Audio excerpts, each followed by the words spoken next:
سردی کی شدت میں اضافہ ہو چکا ہے لیکن کرکٹ کا جنون ہر چیز سے آگے ہے۔ آج گڑھی حبیب اللہ میں ہارڈ بال کرکٹ کا دوسرا شاندار میچ کھیلا گیا جس میں مقابلہ تھا ایچ سی سی بالاکوٹ اور شموری ٹائیگر کے درمیان۔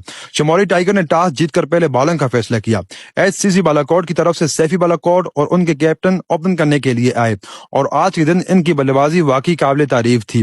انہوں نے بڑی سمجھداری اور اعتماد کے ساتھ بیٹنگ کی اور اپنی ٹیم کے لیے شاندار رنز بنائے۔ ایچ سی سی بالاکوٹ نے 18 اوور میں شموری ٹائیگر کو جیت کے لیے 190 رنز کا مضبوط اور پہاڑ جیسا ٹارگٹ دیا۔ ٹارگٹ بڑا تھا لیکن شموری ٹائیگر کے حوصلے بلند تھے۔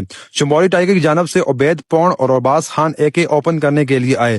دونوں نے ابتدا ہی سے مثبت انداز اپنایا اور شاندار بلے بازی کا مظاہرہ کیا۔ عباس خان اے کے نے 60 رنز بنائے جبکہ عبید پونڈ نے بھی 7 رنز کی عمدہ اننگز کھیلی۔ دونوں کھلاڑیوں کی دھواندار بیٹنگ نے ٹیم کی جیت میں اہم کردار ادا کیا۔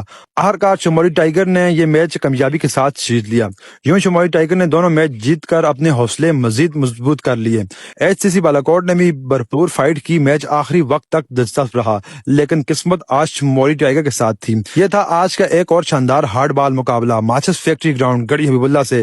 کرکٹ کا یہ سلسلہ اسی جوش و جذبے کے ساتھ جاری ہے۔ Thank you very much. اللہ حافظ۔